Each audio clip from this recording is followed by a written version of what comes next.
మొదటి అధ్యాయం, యోనా గ్రంథం మొదటి అధ్యాయం 15, 16, 17 వచనాలు చదువుకుందాం. యోనా గ్రంథం మొదటి అధ్యాయం 15, 16, 17 వచనాలు. యోనాను ఎత్తి సముద్రంలో పడవేసిరి, పడవేయగానే సముద్రము పొంగకుండా ఆగాను. ఇది చూడగా ఆ మనుష్యులు యెహోవాకు మిగుల భయపడి ఆయనకు బలి అర్పించి మొక్కుబడి చేసిరి. గొప్ప మత్స్యము ఒకటి యోనాను మృంగవలెనని యెహోవా నియమించి ఉండగా యోనా 3 దినములు ఆ మత్స్యము యొక్క కడుపులో ఉండెను. 2వ అధ్యాయం 1వ వచనం. ఆ మత్స్యము కడుపులో నుండి యోనా యెహోవాకు ఎలాగున ప్రార్థించెను. ప్రార్థన చేసుకుందాం. ప్రేమ కలిగిన మా తండ్రి, వందనాలు, స్తోత్రాలు. ఈ సమయంలో నీ వాక్యం దగ్గరికి వచ్చాము, మీరు మాతో మాట్లాడండి. మాకు ఏది అవసరమో అది మాత్రమే పలికించండి. అనవసరముగా ఏది మాట రాకుండా సహాయపడండి. నీ వాక్యపు అధ్యయనాన్ని మాకు దీవెనకరంగా అనుగ్రహించమని యేసుక్రీస్తు వారి నామములో ప్రార్థించి సహాయం కోరుచున్నాము తండ్రి, ఆమేన్. మనము యోనా గ్రంథంలో మనము దేవుని వాక్యాన్ని వింటూ దేవుని సన్నిధికి దూరమైన యోనాను గురించి మనం విన్నాం. దేవుని సన్నిధికి దూరమైతే ఎంత నష్టమో మనం విన్నాం. అయితే యోనా తన జీవితంలో ఏం చేశాడు అంటే తన తప్పును ఒప్పుకున్నాడు కదా. యోనా ఏం చేశాడు? తన తప్పును ఒప్పుకున్నాడు. నన్ను బట్టియే ఈ గొప్ప తుఫాను మీ మీదకి వచ్చింది, కాబట్టి నన్ను ఎత్తి సముద్రంలో పడవేయండి అన్నాడు. ఎప్పుడైతే తన తప్పును తాను ఒప్పుకున్నాడో ప్రభువు కూడా విడిచిపెట్టలేదు. అర్థమవుతుందండి? పడింది ఎక్కడ పడ్డాడు? సముద్రంలో పడ్డాడు. సముద్రంలో పడిన తర్వాత దేవుడు విడిచిపెట్టాడా? విడిచిపెట్టలేదు. కాబట్టి మనము ఎప్పుడైనా చేసిన తప్పును ప్రభు సన్నిధిలో ఒప్పుకుంటే ప్రభు మనల్ని ఎప్పుడు విడిచిపెట్టేవాడు కాదు. దేవుని వాక్యం చెప్తుంది, అతిక్రమములు దాచిపెట్టువాడు వర్ధిల్లడు, వాటిని ఒప్పుకొని విడిచిపెట్టువాడు కనికరము పొందును. కాబట్టి మనం ఎప్పుడైనా తప్పు చేయకపోవచ్చు, చేయొచ్చు కూడా. మనుషులం కదా, మానవ మాతృలుగా మన జీవితాల్లో తప్పులు చేసే అవకాశం ఉంది. కాబట్టి ఆ తప్పు చేసినప్పుడు మనం ఏం చేయాలంటే ప్రభు సన్నిధిలో ఒప్పుకోవాలి. ఒప్పుకుంటే కనికరం పొందుతాం. సరే, ఇప్పుడు ఇంతకీ నన్ను బట్టే ఎంత తుఫాను వచ్చింది అని చెప్పాడు. నన్ను ఎత్తి సముద్రంలో పడేయండి అన్నాడు. పడవేయగానే సముద్రం అంతా ఆగిపోయింది. ఆగిపోతే ఇంతకీ ఈ వ్యక్తిని బట్టి దేవుని నామం మహిమపరచబడింది. అర్థమవుతుందా? ఈ వ్యక్తిని బట్టి ఎవరి నామం మహిమపరచబడింది? కాబట్టి మనం ఎప్పుడైనా సరే బీయింగ్ ఏ క్రిస్టియన్, ఒక క్రైస్తవుడిగా మనల్ని బట్టి ఎవరి నామం మహిమపరచబడాలి? ఈయనండి సమయానికి ఆఫీస్కి వస్తాడండి, దేవుని నామం మహిమపరచబడాలి. ఈయనండి ఇచ్చిన పని నమ్మకంగా చేస్తాడండి, దేవుని నామం మహిమపరచబడాలి. అంటే దాని అర్థం ఏంటి? అతడు క్రైస్తవుడు గనుక అతనికి ఇచ్చిన పని జాగ్రత్తగా చేస్తాడు. ఇతడు క్రైస్తవుడు గనుక ఇతడు నమ్మకంగా ఉంటాడు అని మనలను బట్టి మనలను రక్షించిన ప్రభువుకి మహిమ రావాలి. అయితే తప్పును ఒప్పుకున్నాక ప్రభు ఎలా క్షమించి ఎలాగ విడుదల చేశాడు అంటే, వీళ్ళందరూ అనుకుంటున్నారు సముద్రంలో పడిపోయాడని, కానీ దేవుడు అద్భుతమైనటువంటి ఒక రక్షణ కార్యాన్ని దేవుడు చేశాడు. ఏంటి ఆ రక్షణ కార్యం? ఏమండి? 17వ వచనం. గొప్ప మత్స్యము ఒకటి యోనాను మృంగవలెనని యెహోవా నియమించాడు. ఏం మింగాలంట? మత్స్యం. యాజ్ ఏ జువాలజిస్ట్గా, అంటే ఒక జంతు శాస్త్రంలో నేను మాస్టర్ డిగ్రీ చదువుకున్న కారణంగా ఒక వేలు కోసం చెప్పాలంటే ఎంతైనా నేను చెప్పగలను. మీరు ఎప్పుడైనా ఆంధ్ర యూనివర్సిటీకి వెళ్తే ఆంధ్ర యూనివర్సిటీలో దాని తలక మాత్రమే ఉంటుంది. చూడండి ఒకసారి, దాని దవడలు, దాని తల మాత్రమే ఉంటుంది. ఒక తిమింగలం 100 అడుగులు పొడవు పెరుగుతుంది. ఎన్ని అడుగులు? 100 అడుగులు. బరువు 200 టన్నులు పెరుగుతుంది. ఎన్ని వందలు? 200 టన్నులు. అంటే 24 ఏనుగులు ఎంతో చెప్పనా? ఎంత 24 ఏనుగులు ఎంతో ఒక తిమింగలం అంతా. రోజు పిల్లకి 250 లీటర్లు పాలిస్తుంది. రోజు ఒక పిల్లకి ఎంత ఇస్తుంది? 250 లీటర్లు పాలిస్తుంది. అది ఎంత పెరుగుద్దో తెలుసా? రోజుకు 90 కేజీలు పెరుగుద్ది పిల్ల.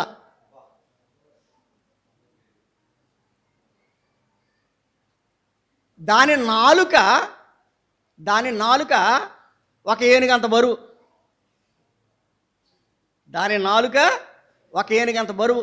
దాని గుండె ఓ మారుతి కారు అంత ఉంటుంది. ఇలా చెప్పుకుంటా పోతే అది అద్భుతమైనటువంటి ప్రణాళిక కలిగింది. సరే, ఇంతకీ మింగింది అంటున్నాం కదా. ఏం మింగింది? ఎవరిని మింగింది? ఆ యోన ఏమైనా లెక్క అనుకుంటున్నారండి? ఒక్కసారి నోరు తెరిస్తే 6 టన్నులు మింగుద్ది. ఎన్ని టన్నులు?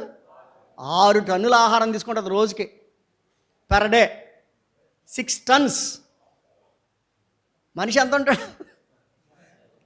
ఈడిస్తే అంతే 100 కేజీలు పోనీ అనుకుందాం, అంతేనా? 6 టన్నులు ఆహారం తీసుకుంటుందండి అది. దీనికి 3 గదులు ఉంటాయి. విన్నారా? ఎన్ని గదులు ఉంటాయి? 3 గదులు. అంటే జీర్ణాశయంలో 3 గదులు ఉంటాయి.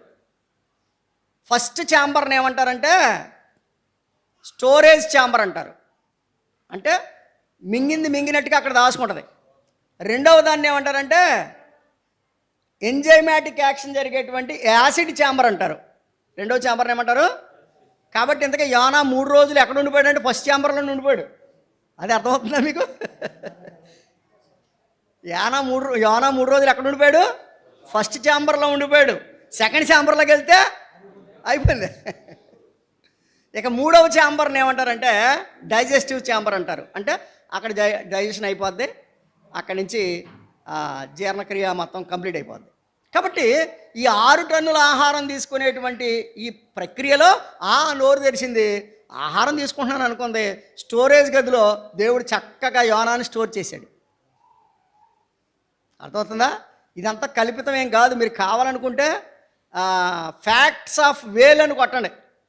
మీరు ఏదన్నా చూడగలిగితే వేల్, బ్లూ వేల్ ఫ్యాక్ట్స్ కొట్టండి, చాలా ఫ్యాక్ట్స్ దొరుకుతాయి మీకు. పిల్లకి 250 లీటర్ల పాలు ఇస్తుందంటే రోజుకి లెక్కేసుకోండి. 6 టన్నులు అండి. కాబట్టి వినాలి జాగ్రత్తగా. దేవుడు ఎవరిని ప్రమాయించాడు? ఒక మాట అడుగుతాను. యోనా పడిన తర్వాత తిమింగలం పుట్టిందా? తిమింగలం పుట్టి పెరిగిన తర్వాత యోనా పడ్డాడా? చెప్పండి.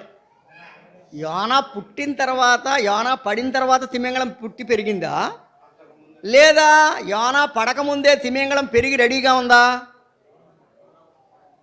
గుర్తుపెట్టుకోండి, తాళం కప్ప తయారయ్యేటప్పుడే తాళం చెవి కూడా తయారవుద్ది. తాళం కప్ప తయారయ్యేటప్పుడు ఏం తయారవుద్ది? తాళం చేయి తయారవకుండా తాళం కప్ప ఎందుకు?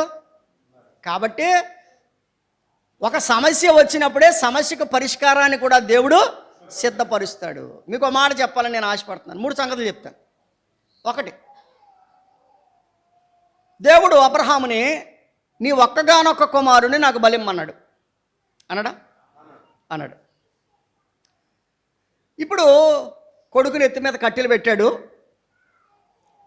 నిప్పులునేమో కత్తినేమో ఈయన పట్టుకున్నాడు. కొండెక్కుతున్నారు. కొండెక్కేశారు. కొండెక్కిన తర్వాత కట్టెలు చక్కగా పేర్చాడు. ఇస్సాకుని కట్టేశాడు. కట్టేసి బలిపీఠం మీద పండుకోబెట్టాడు. కత్తెత్తాడు. అబ్రహామా ఎవరు పిలిచారు? దేవుడు పిలిచాడు. పిలిస్తే ఏంటి ప్రభువా అని చూశాడు.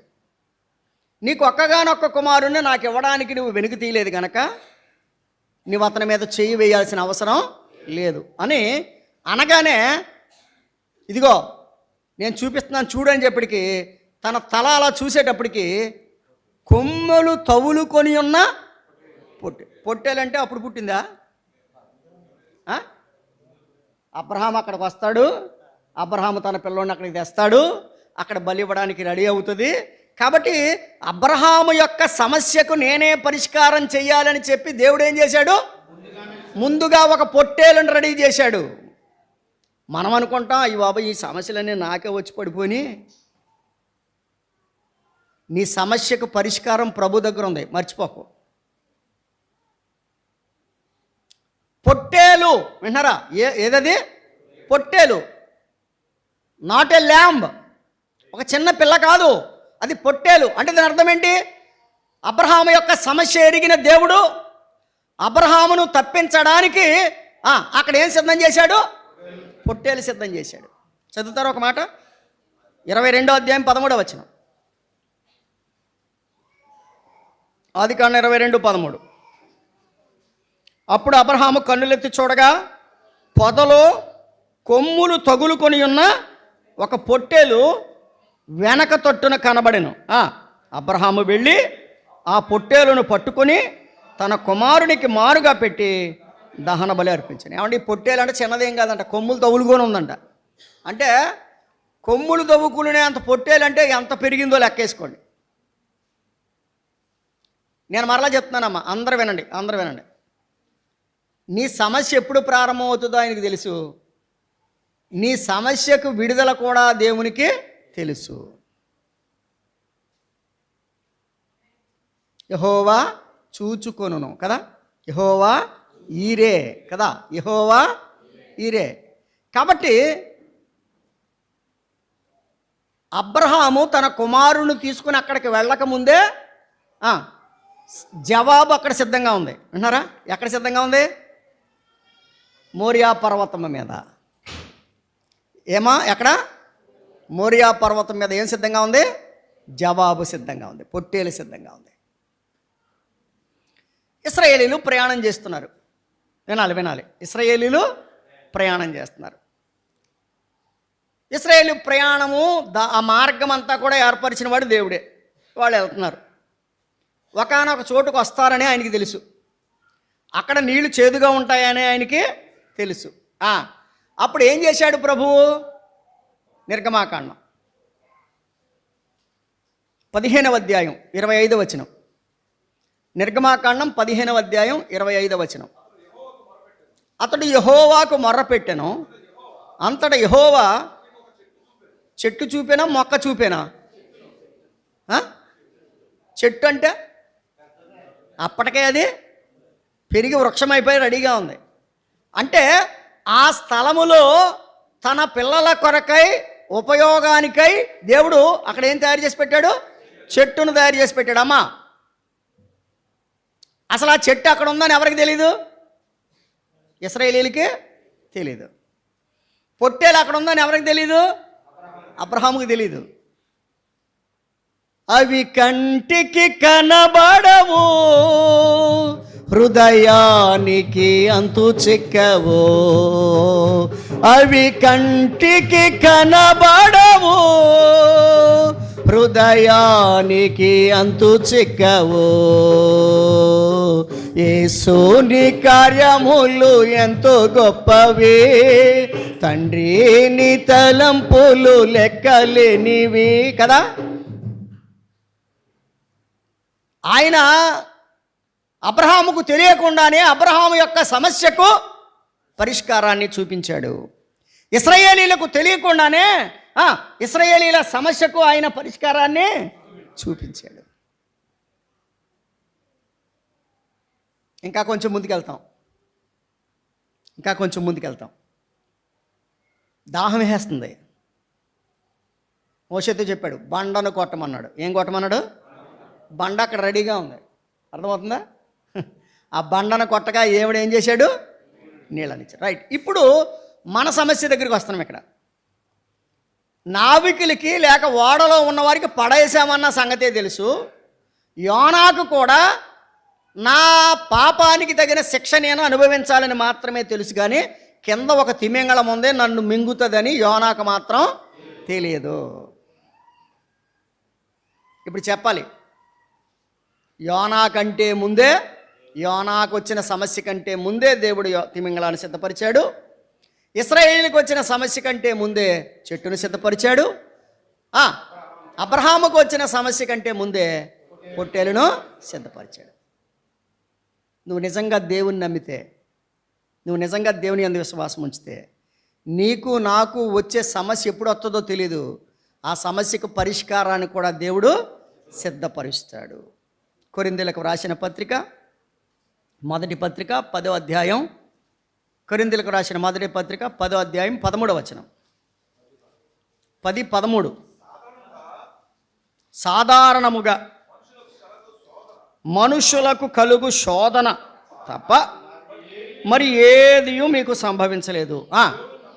అండర్లైన్ చేసుకోండి. దేవుడు నమ్మదగినవాడు, మీరు సహింపగలిగినంత కంటే ఎక్కువగా ఆయన మిమ్మల్ని శోధింపనీయడు. పట్టుకోండి అక్కడి నుంచి. అంతేకాదు, సహించుటకు ఆయన శోధనతో కూడా తప్పించుకొని మార్గమును, శోధనతో కూడా చెప్పండి, తప్పించుకునే మార్గమును ఆయన కలుగు చేయను. ఏంటి నాయన 100 సంవత్సరాల కాలంలో పుట్టాడు కొడుకు, ఏంటి శోధన నాకు అని అనలేదనుకోండి. నిజానికి మనుషులుగా మనం ఏమంటామంటే అంటాం, శోధన సహించగలిగినంతకంటే ఎక్కువ శోధన దేవుడు చేయడు. ఒకవేళ శోధన కలిగితే మనం ఎంత సహించుకోగలమే అంతే. అంటే మన ఎబిలిటీని బట్టి, మన సామర్థ్యాన్ని బట్టి మాత్రమే ఆయన మనల్ని శోధిస్తాడు. ఒకవేళ భయంకరమైన పరిస్థితులు ఏర్పడినప్పుడు శోధనతో పాటు చెప్పండి, శోధనతో పాటు ఏమిస్తాడు? సహించే శక్తినిస్తాడు, తప్పించుకునే మార్గం ఇస్తాడు. కాబట్టి దేవుని వాక్యం చెప్తుంది, దేవుని వాక్యం ఏం చెప్తుందో తెలుసండి? దేవుడు మనకు అన్నీ సిద్ధపరిచాడు. వింటున్నారా? నమ్ముతారా అందరూ? ఏమండి? దేవుడు ఏం చేశాడు మనకు అన్నీ? ఇప్పుడు చెప్పాలి, ఇంకో మాట అడుగుతాను. చెట్లు, ఆకులు, కాయలు అన్నీ సిద్ధపరిచిన తర్వాత ఆదామును పుట్టించాడు. అవునా? ఆదాం పుట్టాక చెట్టు పెరుగుతో దాగు తిందిగా నాగు అన్నాడా? అనలా. దేవుని ప్రణాళిక ఏంటంటే, నీకు ఏది అవసరమో ఇవన్నీ మీకు కావాలనని మీ పరలోకపు తండ్రికి తెలియను. మత్తయి సువార్త 6వ అధ్యాయం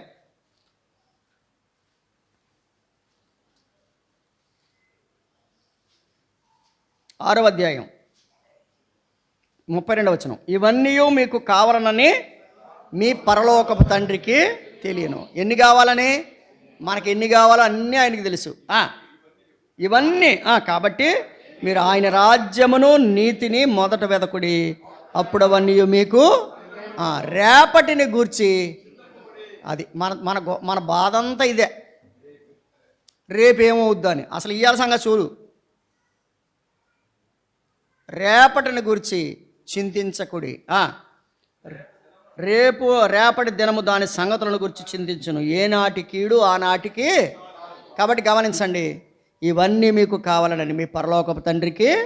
రైట్, సరే. నేనంటాను, అబ్రహాముకు పొట్టేలును సిద్ధం చేశాడు, ఇశ్రాయేలీలకు చెట్టును సిద్ధం చేశాడు, ఇశ్రాయేలీలకు బండను సిద్ధం చేశాడు, ఇశ్రాయేలీలకు మన్నాను సిద్ధం చేశాడు. ఇలా చెప్పుకుంటా పోతే, అలాగే యోనాకు మత్స్యాన్ని సిద్ధం చేశాడు. మరి నీకు నాకేం సిద్ధం చేశాడు? లూకాసు వార్త 1వ అధ్యాయం, లూకాసు వార్త 2వ అధ్యాయం 31వ వచనం. కలిపేసి ఉంటాయి.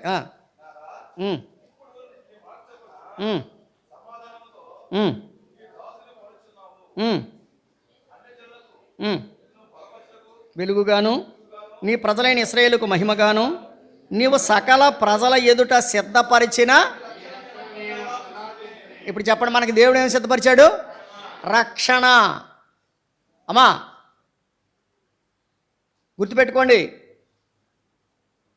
ఆనాడు వినాలి, ఆనాడు ఇస్సాకుకు బదులుగా ఒక పొట్టేలును దేవుడు సిద్ధపరిచాడు. అలాగే నిన్ను నన్ను రక్షించడానికి, పాపములో ఉన్న నిన్ను నన్ను విడిపించడానికి, మనందరి పాపములను భరించడానికి యేసుక్రీస్తు ప్రభువారు సిలువలో మన కొరకు రక్షణ సిద్ధపరిచాడు. విన్నారా? రక్షణ పొందకపోతే ఆ సిద్ధపరిచిన దాన్ని నువ్వు తీసుకోకపోతే నష్టపోతావు, నరకానికి పోతావు. కాబట్టి మన ప్రభు మనకేం సిద్ధపరిచాడు? రక్షణ సిద్ధపరిచాడు. ఆయన మనకు రక్షణ సిద్ధపరిచాడు. 31వ కీర్తన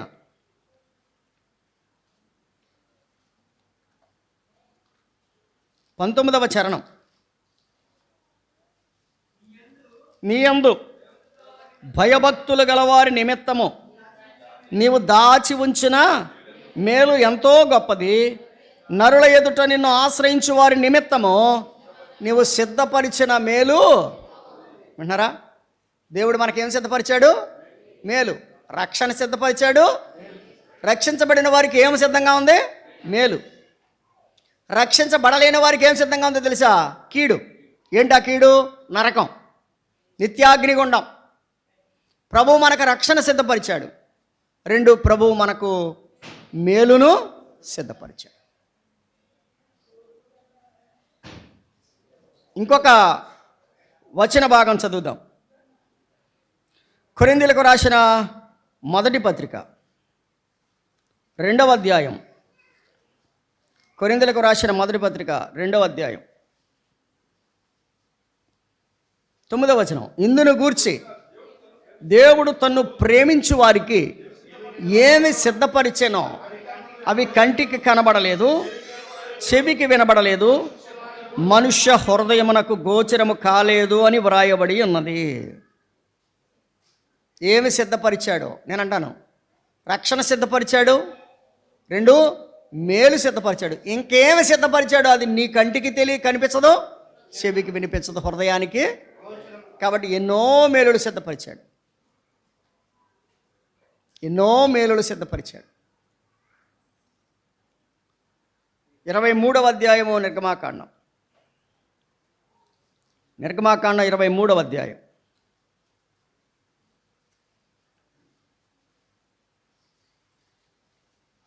నిర్గమాకాండం 23వ అధ్యాయం 20వ వచనం. ఇదిగో త్రోవలో నిన్ను కాపాడి నేను సిద్ధపరిచిన చోటుకు నిన్ను రప్పించుటకు ఒక దూతను నీకు ముందుగా.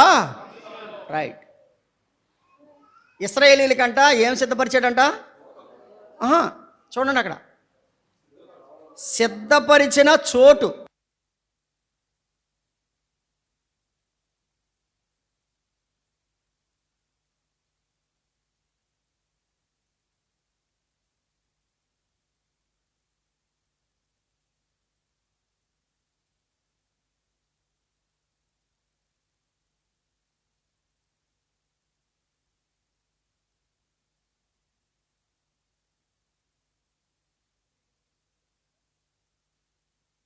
పరిచాడు. యోహాను సువార్తలు ఏమన్నాడు కదా? 14:3 నేను మీకు స్థలము సిద్ధపరచ. రైట్. ఇప్పుడు చెప్పండి. 1 రక్షణ సిద్ధపరిచాడు, 2 మేలు సిద్ధపరిచాడు, 3 మనకు చోటు సిద్ధపరిచాడు. ఏంటి చోటు? అమ్మ ఒక మాట అడగనా? చోటు ఉందా మనకి? చోటు ఉందా? రాత్రి నేను ఒక చోటకు మీటింగ్కి వెళ్తే అంటాడు ఒక ఆయన సాక్ష్యం చెప్తూ, మన ఊరిలో 6 అడుగులు జాగాలేదు, చచ్చిపోతే పని కప్పెట్టడానికని, అయ్యా మా కోసం ప్రార్థన చేయండి అంటున్నాడు. ఏం లేదంట, శ్మశానం లేదని చెప్తున్నాడు, ప్రార్థన చేయమని. ఏం లేదు, 6 అడుగులు జాగా లేదని. అమ్మ వినాలి, భూలోకంలో 6 అడుగులు జాగా లేకపోయినా పర్వాలేదు, కానీ పరలోకంలో జాగా ఉందా నీకు? ఈ లాజరు అనే ఒక బీదవాడికి కురుపులు ఉన్నాయి, అనారోగ్యం ఉంది, భూమి మీద బతకడానికి చిన్న జాగా కూడా లేదు, కానీ స్థలం ఎక్కడుంది? అబ్రహాము రొమ్మున స్థలం దొరికింది. ఉందా నీకు? దేవుడు ఏం సిద్ధపరిచాడు? స్థలం. రక్షణ సిద్ధపరిచాడు, మేలు సిద్ధపరిచాడు, స్థలము సిద్ధపరిచాడు. ఉందా స్థలం? నీకుందా? లేదంటే యేసు ప్రభుని నీ హృదయంలో చేర్చుకో. నీవు యేసు ప్రభుకి నీ హృదయంలో స్థలం ఇస్తే ప్రభువు నీకు పరలోకంలో స్థలం ఇస్తాడు. మరలా చెప్పనా? యేసు ప్రభువుకి నీ హృదయంలో స్థలం ఇస్తే ప్రభువు నీకు పరలోకంలో స్థలం ఇస్తాడు.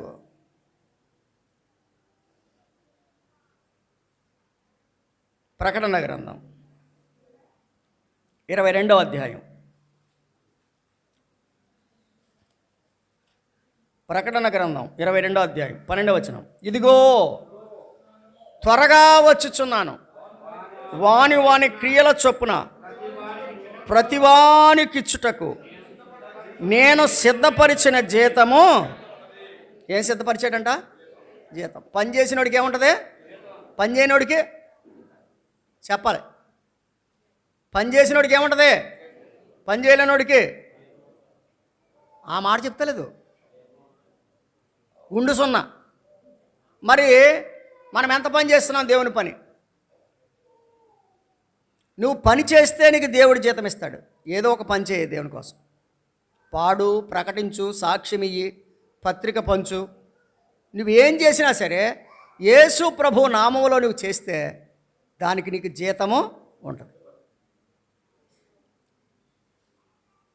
జీతం సిద్ధంగా ఉంటుంది. మీకు సంగతి చెప్పనా? జీతాలు ఆల్రెడీ బడ్జెట్లో రెడీగా ఉంటాయి. టైంకి వచ్చేటప్పటికి పడుతూ ఉంటాయి అంతే. ఆల్రెడీ జీతం ఉంది. టైం వచ్చినప్పుడు వస్తూ ఉంటుంది. అర్థమవుతుందా? కాబట్టి నీకు జీతం ఉండాలి అంటే నువ్వేం చేయాలి? పని చేయాలి. దేవుడు ఏం సిద్ధపరిచాడు? ఒకసారి సీక్వెన్స్ చూడండి. ఒకటి, రక్షణ సిద్ధపరిచాడు. రక్షించబడిన వారికి మేలు సిద్ధపరిచాడు. ఆ మేలు పొందుతూ ఈ లోకంలో బ్రతుకుతూ ఒకవేళ చనిపోతే పరలోకంలో స్థలం సిద్ధపరిచాడు. ఆ పరలోకానికి వెళ్ళిన తర్వాత నీవు చేసిన పనిని బట్టి నీకు జీతం సిద్ధపరిచాడు. ప్రభు అన్నీ సిద్ధంగానే ఉన్నాడు, నువ్వే సిద్ధంగా లేవు. రక్షించబడడానికి సిద్ధమా? మేలు పొందడానికి సిద్ధమా? స్థలము పొందడానికి సిద్ధమా? జీతం పొందడానికి సిద్ధమా? ఆలోచన చేయండి. ప్రభువు మన కొరకు ఏం సిద్ధపరుస్తున్నాడు? జీతం. ఏం సిద్ధపరుస్తున్నాడు? జీతం. గుర్తుపెట్టుకోండి, చాలామంది ఈ రోజున ఎలా ఉన్నారంటే, ఏ పని లేదు నాకు, చక్కగా ఆదివారం వస్తాను, కూర్చుంటాను, వాక్యం వింటాను, వెళ్ళిపోతాను అనుకుంటున్నారు. నీవున్న స్థలంలో నీవు సాక్షిగా ఉండాలి. గుర్తుపెట్టుకోండి, నీవున్న స్థలంలో నీవు సాక్షిగా ఉండాలి. ఆ సాక్ష్యమే రేపొద్దున నీకు జీతం. నీ సాక్ష్య జీవితమే నీకు జీతం. కాబట్టి యోనాకు తెలియకుండానే దేవుడు ఏం సిద్ధపరిచాడు? చెప్పండి. నేనంటాను, నీకు నాకు వచ్చే సమస్యలకి మనకు తెలియకుండానే దేవుడు ఏం చేస్తాడు? చెప్పండి. సమస్యకు పరిష్కారాన్ని సిద్ధపరుస్తాడు. అంతెందుకు, నా సంగతే చెప్పాలి మీకు. తెలియందేం కాదు, సమయం వచ్చింది కాబట్టి చెప్తున్నా.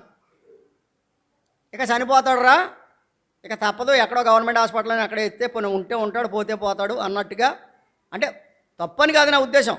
అక్కడికి తీసుకెళ్ళిన తర్వాత దేవుడు అక్కడ ఒకరిని సిద్ధపరిచాడే లేదా నా కోసం? ఏ అంటున్నాను? నా సమస్య ఆయనకి తెలుసు, నా సమస్యకు పరిష్కారం కూడా ఆయనకి తెలుసు. అంటే నన్ను విడిపించాలని ఆశ కలిగిన దేవుడు నా కొరకు ఏమండి మన స్థానిక సంఘం నుంచి ఒక నర్సు గారిని పెట్టాడు అక్కడ, అవునా? ఇంకో కొంతమంది సహోదరుల్ని పెట్టాడు. ఇంకా అంటే దీని అర్థం ఏంటి? నేను నా పరిస్థితిని ప్రభు ఎరిగినవాడు, నా భయంకరమైన స్థితిని ఎరిగినవాడు నా ప్రభు నా కోసం సమస్యకు పరిష్కారాన్ని సిద్ధం చేసి పెట్టాడు. నీకు చేయడా? చేస్తాడు. సమస్యను చూసి జడిసిపోకండి. దానియేలు చెప్పిన మాట, హనన్య, మీషాయేలు, అజర్యా చెప్పిన మాట ఏంటి తెలుసా? నువ్వు అగ్ని గుండంలో వేసినా నేను నీకు దండం పెట్టాల్సిన అవసరం మాకు. మేము సేవించుచున్న మా దేవుడు ఈ మండుచున్న వేడిమిగలే అగ్నిగుండం నుండి మమ్మల్ని తప్పించి రక్షించుటకు సమర్థుడు. అయినను ఒకవేళ తప్పింపకపోయినను రాజా నీ ప్రతిమకు మేము నమస్కారము. దానియేలు గ్రంథం 3:17 చెప్పబడింది అన్నమాట. సమస్యను చూసి భయపడొద్దు.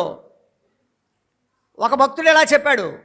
నీ దేవుడు నీ సమస్య కంటే గొప్పవాడు. నీ దేవుడు నీ సమస్య కంటే గొప్పవాడు. ఆ సంగతి మనకు అర్థం కావట్లా. సమస్యని అంతసేపు భూతత్వంలో చూస్తున్నాం, కానీ ఆ సమస్యను పరిష్కరించగలిగిన ఆ ప్రభువు వైపు చూడాలి. అందుకని అన్నాడు, దేవుని వాక్యం ఎలా ఉంది. ఇప్పుడు యోనాకి ఏం తెలుసు అంటే, సముద్రంలో పడిపోయానని మాత్రమే తెలుసు. రండి 2వ అధ్యాయం 1వ వచనం. ఆ మత్స్యము కడుపులో నుండి యోనా యెహోవాను ఏం చేశాడు? కాబట్టి మనకి మన సమస్యకు పరిష్కారం దొరకాలంటే ఏంటి? ప్రార్థన. ప్రార్థించెను. 2వ లైన్లో యెహోవాకు మనవి చేయగా, 3వ లైన్లో కేకలు వేయగా. ఉన్నారా?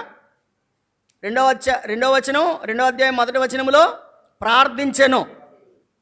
2వ అధ్యాయం 2వ వచనములో యెహోవాకు మనవి చేయగా, పాతాళ గర్భములో నుండి నేను కేకలు వేయగా కదా. తర్వాత నా ప్రార్థన అంగీకరించి ఉన్నావు. ఏం చేశావు? సమస్యకు పరిష్కారము చెప్పండి, ప్రార్థన. యోనాను బట్టి మనం నేర్చుకునే పాఠం ఏంటంటే, అందరికీ సమస్యలు ఉన్నాయి. చిన్నవాడికి చిన్న సమస్య, పెద్దవాడికి పెద్ద సమస్య ఉంటుంది. కానీ సమస్యకు పరిష్కారం ప్రభు దగ్గర ఉంది. ఆ ప్రభు దగ్గర నుంచి మనం పొందుకోవాలంటే ప్రార్థన చేయాలి. దేవుని వాక్యం ఇలా వ్రాయబడింది.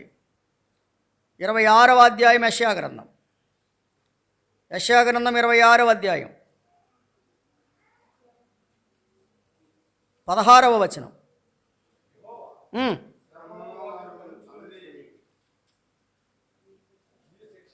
యెహోవా, శ్రమలో వారు నిన్ను తలంచుకొనిరి, నీ శిక్ష వారి మీద పడినందున వారు విశేషముగా ఏం చేశారు? కొంతమంది అంటారు, నేను దేవుడితో దెబ్బలాడేశానని. నో, దేవుడితో దెబ్బలాడడం కాదు. ఏ ప్రార్థన చేయాలి? దీన ప్రార్థన. యేసు ప్రభువు వారు కూడా ఏం చేశాడు? నీ చిత్తమైతే. వారికి కలిగిన శ్రమను బట్టి దీన ప్రార్థనలు చేశారు. ఏ ప్రార్థనలు చేశారు? దీన ప్రార్థన. ప్రభు ఏం చేశాడు? విడిపించాడు. దినవృత్తాంతములు 2వ గ్రంథం 33వ అధ్యాయం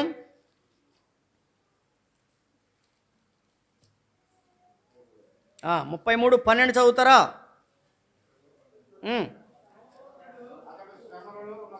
అతడు శ్రమలలో ఉన్నప్పుడు తన దేవుడైన యెహోవాను బ్రతిమాలుకొని తన పితరుల దేవుని సన్నిధిని బహుగా తగ్గించుకొని ఆయనకు మొరలిడగా, ఆయన అతని విన్నపములను ఆలకించి యెరూషలేమునకును అతని రాజ్యములోకిని అతను తిరిగి తీసుకొని వచ్చినప్పుడు యెహోవా దేవుడై ఉన్నాడని మనషే ప్రార్థించినప్పుడు తిరిగి తరిగిన తన పరిస్థితులన్నిటిని సరిచేశాడు. ఇందాక సత్యం గారు అదే పాడాడు, ఏమైనా చేయగలవు, కథ మొత్తం మార్చగలవు, నీ నామముకే మహిమంతా తెచ్చుకొందువు కదా. ఇక్కడ మనసే కథను మార్చాడు. ఎలా మార్చాడు? ప్రార్థన ద్వారా. వారు విశేషముగా దీన ప్రార్థనలు చేశారు. మనసే కూడా దీన ప్రార్థన చేశాడు. 50వ కీర్తన 15వ చరణం. ఆపత్కాలమున నీవు నన్ను గూర్చి మొర్రపెట్టుము, నేను నిన్ను విడిపిస్తాను, నీవు నన్ను మహిమ పరిచెదవు కదా. ఆపత్కాలమున నీవు నన్ను గూర్చి మొర్రపెట్టుము, నేను నిన్ను విడిపిస్తాను, నీవు నన్ను మహిమపరుస్తావు. 91వ కీర్తన 15వ చరణం. అతడు నాకు మొర్ర పెట్టగా నేను అతనికి ఉత్తరం ఇచ్చేదను, శ్రమలలో నేను అతనికి తోడై ఉండేదను, అతన్ని విడిపించి అతనిని గొప్ప చేసేదను, దీర్ఘాయువు చేత అతని తృప్తిపరిచేదను, నా రక్షణ అతనికి. యోనా ఏం చేస్తున్నాడు ఇప్పుడు? ప్రార్థన చేస్తున్నాడు. ఎక్కడ? మత్స్యము కడుపులో. రండి, నిరీక్షణతో ప్రార్థిస్తున్నాడు. 2వ అధ్యాయం 4వ వచనం. యోనా గ్రంథం 2:4. నీ సన్నిధిలో నుండి నేను వెలివేయబడినను, నీ పరిశుద్ధాలయము తట్టు మరలా చూచెదను అనుకొంటిని. ఏమండి విన్నారా? యోనాకేముంది? నిరీక్షణ. There is a hope in prayer. ప్రార్థనలో నిరీక్షణ ఉంది. మన ప్రార్థన ఎలా ఉండాలి? నిరీక్షణ. అందుకనే ఏమన్నాడు ప్రభు? మీరు అడిగిన వాటెల్లను పొంది ఉన్నారని నమ్మండి. నమ్మితే అదే నిరీక్షణ. నమ్మితే దాన్ని దేవుడు ఖచ్చితంగా మనకి ఇస్తాడు. ఇక్కడ చెప్పాడు చూడండి, నేను నీ సన్నిధిలో నుంచి వెలివేయబడినను నీ పరిశుద్ధాలయము తట్టు మరలా చూచెదను అనుకొంటిని. 5వ వచనం, ప్రాణాంతము వచ్చినంతగా జలములు నన్ను చుట్టుకొని ఉన్నవి, సముద్రాగాధము నన్ను ఆవరించి ఉన్నది. సముద్రపు నాచు, మీకు అర్థమైంది ఇప్పుడు? యోనాను పడెత్తి వెళ్ళి డైరెక్ట్గా నాచులో పడ్డాడు. అంటే సముద్రంలో ఏముంటుంది? పెద్ద పెద్ద నాసు ఉంటుంది. సముద్రంలో పడేయగానే దాన్ని ఏమంటారంటే సీవీడ్ అంటారు, సముద్రపు కలుపు. అది పొడవుగా ఉంటుంది, హంగాను జుట్టు పొడవుగా ఉన్నట్టు పెద్ద జుట్టు ఉంటుంది. అందులో పడ్డాడు. కరెక్ట్గా అందులో పడితే ఇది ఏం చేసింది? చుట్టేసింది. ఎవరినే? యోనానే. ఆ టైంలో యోనా తిమింగలం అంది. ఇప్పుడు ఇంతకు లోపలికి ఏం వెళ్ళింది? నాసు వెళ్ళింది. నాసు మధ్యలో ఎవరున్నారు? యోనా ఉన్నాడు. ఇప్పుడు అర్థమవుతుందా? ఇప్పుడు నాసుని అరగ తీసుకుంటేనే కానీ యోనా అరగడం. దేవుని ప్రణాళిక ఎంత గొప్పదో చూడండి. మోషే తల్లి ఏం చేసింది? జమ్ము పెట్టెలో పెట్టింది. డైరెక్ట్గా జమ్ము పెట్టెలో పెట్టేసిందా? జమ్ము పెట్టెలో పెట్టింది. జమ్ముకి ఏం పూసింది? కీలు పూసింది. ఇప్పుడు ఎంతగా అంటాను, ఆ కీలుని దాడితేనే కానీ యోనా దగ్గర మోషే దగ్గరికి నీళ్లు రావు. చుట్టూ ఉన్నటువంటి నాచు గమనిస్తున్నారా? నాచు నాకు తెలిసి 3 టన్నుల నాచు ఉండి ఉంటుంది. అది పొద్దునసారి సాయంత్రం ఒకసారి భోజనం లెక్క దీనికి అనుకుందాం. పోనీ 6 టన్నులు తింటుంది కదా. పొద్దున్నే 3 టన్నులు తిన్నప్పుడు, సాయంత్రం 3 టన్నులు తిన్నప్పుడు ఆ టన్నులతో పాటు పోయింది, వెళ్ళాడు లోపలికి. అందుకనే చెప్తాడు, నాచు నన్ను చుట్టుకొని ఉన్నది. దేవుని ప్రొటెక్షన్ చూస్తున్నారా? ఈ మాట చదివినప్పుడు నాకు ఎంత సంతోషం అనిపించిందంటే, తెలియకుండా నీకు నాకు దేవుడు ఒక గొప్ప కవచాన్ని ఇస్తున్నాడు. గొప్ప కవచాన్ని ఇస్తున్నాడు. నాచు నన్ను చుట్టుకొని ఉన్నది. ఇదంట సముద్రం మరి అన్నటికి ఎక్కి రాకుండా భూమి గడియలు వేయబడి ఉన్నవి. పర్వతముల పునాదులోనికి నేను దిగి ఉన్నాను. నా దేవా యెహోవా, నీవు నా ప్రాణము కోపములో నుండి ఎక్కడి నుంచి ఎక్కడికి రప్పించాడంట? గుర్తుపెట్టుకోండి, అక్కడ పైన చెప్పాడు పర్వత పునాదుల్లో నుంచి. ఎక్కడి నుంచి? పర్వత పునాదుల్లో నుంచి నువ్వు ఎక్కడికి తీసుకొచ్చావు? నన్ను పైకి తీసుకొచ్చావు. అంటే దీని అర్థం ఏంటంటే, గాఢాంధకారపు లోయలలో నేను సంచరించినాను. గాఢాంధకారపు లోయ. నువ్వు నా ఎక్కడికి తెచ్చావు? ఎక్కడికి తెచ్చావు? ఒక్క మాట చెప్పండి సమాధానం. ఇంతకీ యోనా పైకి రావడానికి కారణం ఏంటి? వందనాలండి, అంతే. వందనాలు అంతే, ఇంకా వేరే అవకాశం ఏమీ లేదు. దానికి వేరే ఆన్సర్ కూడా లేదు. యోనా పైకి రావడానికి ఒకే ఒక్క ఆన్సరు, ప్రార్థన. అడ్డదిడ్డాలుగా తిరిగెత్తే మేము ఏం పైకి వచ్చాం? గుర్తుపెట్టుకోండి, ప్రార్థన ప్రార్థన ప్రార్థన. ఆడు అడ్డంగా సంపాదించి పైకి వచ్చేసాడు రా, అయితే రాని, ఆడికి నరకంలో చోటు ఉంది. నేను ప్రార్థన చేస్తే మనకున్న కష్టాల్లోంచి ప్రభు ఏం చేస్తాడు? పైకి తెస్తాడు. దేవుని వాక్యం ఉంది ఏమండి, 9వ వచనం, కృతజ్ఞతాస్తుతులు చెల్లించి నేను నీకు బలులు అర్పింతును, నేను మొక్కుబళ్ళు నీకు చెల్లింపక యెహోవా యొద్దనే రక్షణ దొరుకును అని.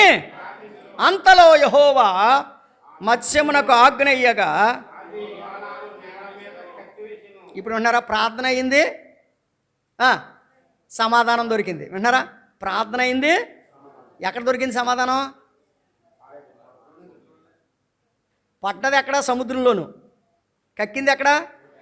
ఒడ్డు మీద, నేల మీద. ఇప్పుడు చెప్పాలా, అసలు ఒడ్డు మీదకి వస్తానని పడ్డాడా? రాలా. ఒడ్డు మీదకి వస్తానని పడలా. సముద్రంలో పడితే ఇంకా నా పని ఏంటో అయిపోద్దని అనుకున్నాడు. కానీ దేవుడి ఉద్దేశం ఏంటంటే అతన్ని ఒడ్డుకు చేర్చాలి. నడిపించు నావా నడి సంద్రమున దేవా, నవజీవన మార్గమునా నా జన్మ తరింప. నడిపించు నావా కదా, ఆయన నన్ను ఒడ్డుకు చేర్చు, నా నావను నడిపించు. లోతైన జలములలో లోతున వినబడు స్వరమా, లోబడుటను నాకు నేర్పించి. ఏమండి? లోపంబులు సవరించు. నా లోపాలు సవరించు, లోబడుట నాకు నేర్పించు, నన్ను ఒడ్డుకు చేర్చు. యోనాకు దేవుడు ఏమి నేర్పాడు? ప్రార్థన నేర్పాడు. ఏమి నేర్పాడు? గుర్తుపెట్టుకోండి, శ్రమలు మనకు ఎందుకు వస్తున్నాయంటే ప్రార్థన నేర్చుకోవడానికి. ఏం నేర్చుకోవడానికి? ఇవో మాట చెప్పేసి ముగించేస్తాను. ఒక ఆఫీసర్ గారు ఉన్నాడంట, రిటైర్డ్ మాస్టర్ అంట. ఆయన రిటైర్డ్ టీచరు, రిటైర్ అయిపోయి ఇంటికాడ కూర్చుంటున్నాడు. ఆయన ఇల్లు కలెక్టరేట్కి దగ్గరలోనంట. కలెక్టర్ గారు బంగ్లాకి దగ్గరలో. రోజు కలెక్టర్ గారు ఆ దారిలో వెళ్తాడంట. ఈ ముసలాయన లేచి ఇలా నమస్కారం పెడతాడంట. ఎవరికే? కలెక్టర్ గారికి. అసలు కలెక్టర్ గారు చూడంట. కలెక్టర్ గారికి అదే పని ఏంటి, నమస్కారం పెట్టి అలా సొత్తకే చూడంట.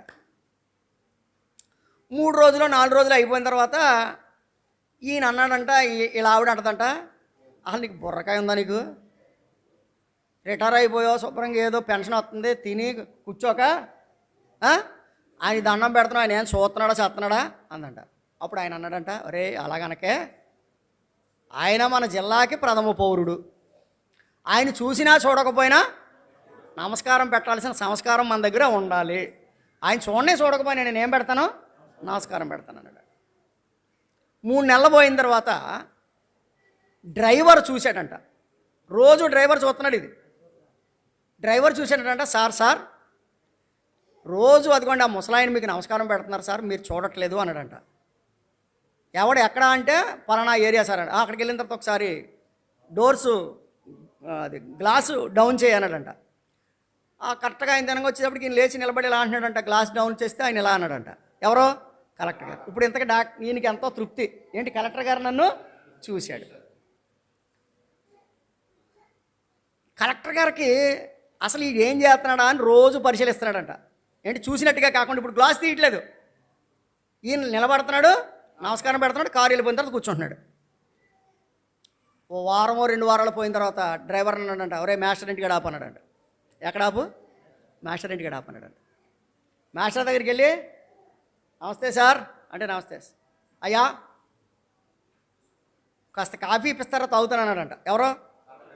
కలెక్టర్ గారు. ఇంకా అంతకన్నానా ఆవిడ ముసలావిడ కంగారుగా పట్టుకొచ్చి కాఫీ ఇచ్చిందంట. కాఫీ తాగుతూ మాస్టారు ఏంటి పరిస్థితి ఏంటి అది ఇది అని చక్కగా మాట్లాడుతున్నాడంట.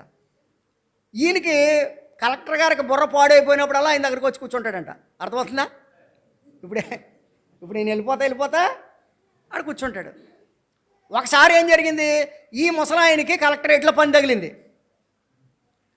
అర్జీ పట్టుకుని కలెక్టరేట్కి నడుచుకుంటూ వెళ్ళాడు. పెద్ద మీటింగ్ జరుగుతుందంట. చాలామంది అఫీషియల్స్, బిజినెస్ మ్యాన్స్ వచ్చి ఆఫీసులో కూర్చున్నారంట.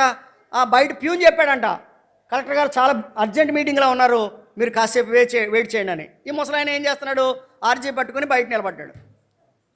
ఈ డఫేడారు తలుపు ఇలా తీసేటప్పటికి కుర్చీలోంచి మాస్టర్ని చూశాడంట.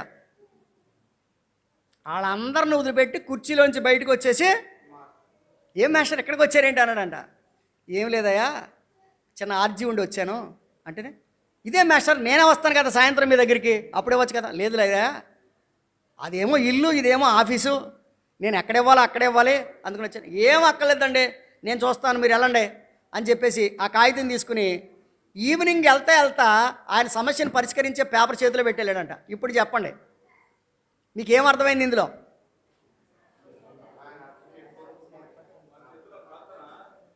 గమనించండి, మనము రోజు చేసేటువంటి ప్రార్థన ఎప్పుడోకప్పుడు నిన్ను ఎవరికి దగ్గర చేస్తుంది? నాకు ఈ పని అవ్వట్లేదు అని అనుకోవద్దు. నువ్వు రోజు చెయ్యి అంతే. నీ డ్యూటీ నువ్వు ఖచ్చితంగా చెయ్యి. ఖచ్చితంగా ఆయనే నీ దగ్గరికి వస్తాడు కదా. ఎవరు వస్తారు? ఇప్పుడు నేను చెప్పండి అంట, మాస్టర్ మీరు రావాలా, నేనే వస్తాను కదా అన్నాడు. అదేనండి భగవంతుడికి భక్తుడికి అనుసంధానమైనది ప్రార్థన. అర్థమవుతుందా? భగవంతుడు భక్తుడు మధ్యలో ప్రార్థన. ఈ ప్రార్థన ఆయన చూస్తాడు. చెప్పండి, ఖచ్చితంగా నీకు అవసరమైనప్పుడు ఆయన చేస్తాడు. నేనంటాను, అందరికంటే ముఖ్యమైన వ్యక్తి ఎవరు అనిపించాడు ఇప్పుడు ఈయన?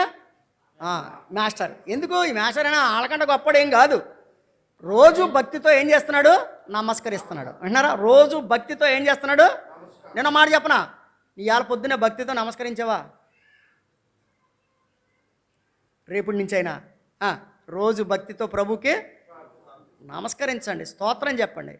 దేవుడు తగిన కాలంలో మన ప్రతి అవసరాన్ని తీరుస్తాడు. దేవుడి మాటలు మన కొరకు దీవించును గాక. ప్రేమగల తండ్రి, వందనాలు.